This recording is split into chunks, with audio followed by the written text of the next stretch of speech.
World War II, 1939 to 1945, was the deadliest conflict in human history. So let's start at the beginning. He had already annexed Austria and Czechoslovakia, and now wanted to invade Poland. On September 1st, 1939, German troops crossed into Poland and began the invasion. 2 days later, Great Britain and France declared war on Germany. As predicted by many, the war began with a massive German attack on Poland known as Blitzkrieg, meaning lightning war. This was a new style of warfare in which tanks and aircraft were used in a coordinated way to quickly take down an enemy. In just over a month, Poland was defeated and divided between Germany, Russia, and a bit of Lithuania. Now that Germany had taken care of their neighbor, they turned their attention to Western Europe. They began by taking Denmark and Norway, then Belgium, the Netherlands, and Luxembourg. Then came France. The Germans moved through Belgium into northern France. Within weeks, they had pushed all the way to the English Channel. Now it seemed as though it would be just a matter of time before the British surrendered as well. But something unexpected happened. A small group of soldiers, led by Major General Charles de Gaulle, fled to England and set up a government in exile. They rallied the French citizens living in Britain to fight for the return of their homeland. Meanwhile, other countries like Canada immediately sent troops to help defend Britain. The end result was that, despite being outnumbered, the British and their allies won the battle. And although the Germans never did successfully invade mainland Britain, the war would rage on for another 5 years. But first, we need to talk about the Battle of Britain in 1940.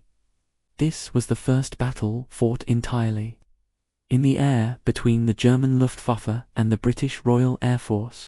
The Germans hoped to gain air superiority over the British, so that they could easily invade the country. But the British had some powerful weapons, including radar and an advanced fighter plane called the Spitfire. After months of fighting, the Germans failed to achieve air superiority, and eventually gave up the effort.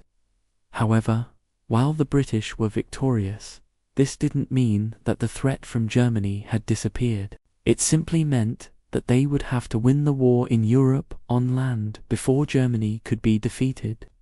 In the meantime, war was raging in Asia.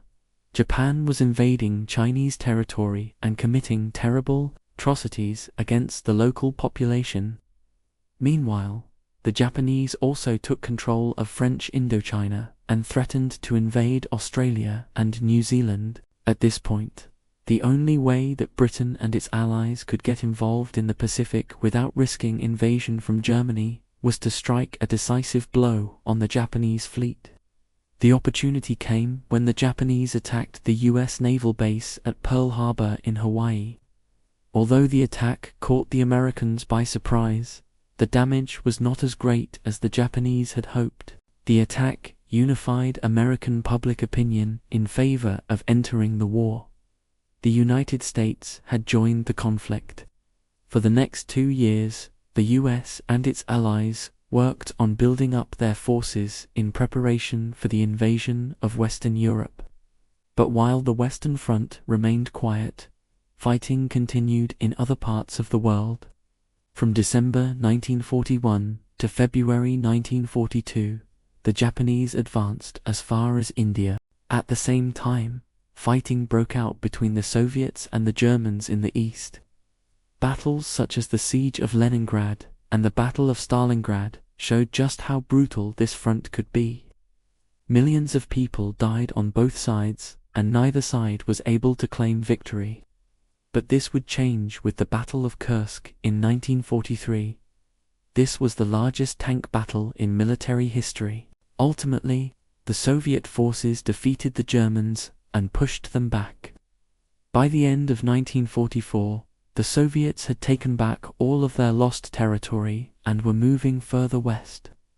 Meanwhile, in 1942, the Japanese army began its long retreat from the Western Front.